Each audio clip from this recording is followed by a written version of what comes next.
생각해보세요. 억울하게 사고를 당했는데 합의금이라도 제대로 받아야 덜 억울하지 않겠습니까? 안녕하세요. 사건사고TV 김지윤입니다. 교통사고로 발목 골절 부상을 입는 경우가 있죠. 이럴 때 합의금 산정이 어떻게 되는지, 그리고 어떻게 하면 합의금을 제대로 잘 받을 수 있을지 알아보도록 하겠습니다.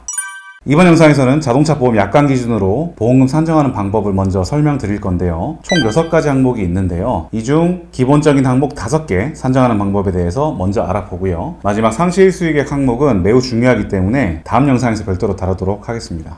교통사고 피해자 본인께서는 합의금 산정이 어떻게 되는지 알고 계셔야 다른 사람들에게 휘둘리지 않고 제대로 된 의사결정을 하실 수 있다는 점 강조해드립니다. 생각해보세요. 억울하게 사고를 당했는데 합의금이라도 제대로 받아야 덜 억울하지 않겠습니까? 그러니까 제가 지금부터 설명드릴 내용들을 잘 들어보시고 참고해보시기 바랍니다. 교통사고 발목골절 부상을 입은 피해자가 받아야 될 손해배상금 설명 시작하겠습니다. 교통사고 발목골절 합의금 항목은 크게 6가지 항목으로 나눠볼 수 있는데요. 위자료와 휴업손해, 간병비, 그 밖의 손해배상금, 향후치료비, 상실수익액, 이렇게 6가지가 있습니다. 첫 번째 위자료입니다. 정신적 피해 보상해주는 항목입니다. 이 위자료의 경우에는 부상위자료와 후유장애 위자료가 있는데요. 부상위자료만 보겠습니다. 부상위자료의 경우에 상해 급수에 따라서 지급하게 되는데 1급 부상인 경우에는 200만원, 14급 부상인 경우에는 15만원, 이렇게 부상 정도에 따라서 산정됩니다. 표 보이시죠? 예를 들어서 교통사고로 발목골절, 양과골절 부상을 입은 경우 5급 21항에 해당이 돼서 부상위자료는 75만원이 됩니다. 간단하죠? 어렵지 않습니다.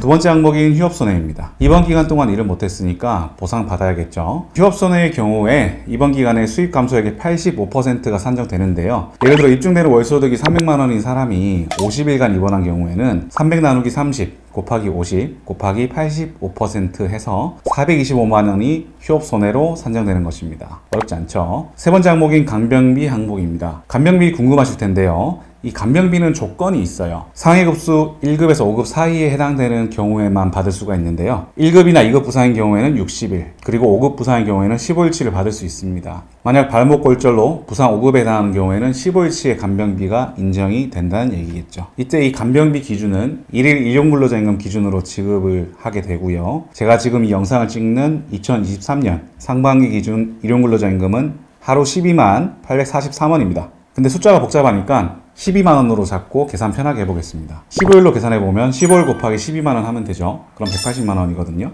이 부분도 어렵지 않죠. 다음 네 번째, 그 밖의 손해배상금 항목인데요. 이 담보는 2가지가 있는데 병원 밥을 안 드시면 4,030원, 그리고 통원하시면 하루당 8,000원 계산되는 항목입니다. 이 금액은 소액이라서 중요하지 않으니까 간단하게 짚고 넘어가 보겠습니다. 예를 들어 통원치료 20번을 했다, 이런 경우라면은 8,000원 곱하기 20일 해서 16만원이 되는 것이죠. 계산 간단하죠? 그리고 그 다음 5번째 항목으로 향후치료비 항목이 있습니다. 이 항목은 합의 이후에 필요할 것이라고 생각되는 치료비를 추정하여 산정하게 되는데요. 골절 수술로 나사나 철판 등의 금속 내고정물을 제거하지 않은 상태에서 합의하게 되는 경우 이 금속 내고정물 제거 비용이 향후치료비가 될 수 있겠고요. 그리고 이번 사고로 생긴 수술 흉터나 각종 흉터에 대한 성형수술 비용 등이 해당되겠습니다. 보통 금속 내고정물 제거 비용, 소위 이제 핀 제거 비용 같은 경우에는 150에서 250만원 사이로 산정이 되고요. 그리고 흉터 성형수술 같은 경우에는 부위에 따라 조금씩 달라질 수 있는데 보통 센티미터당 10만원에서 20만원 정도로 산정됩니다.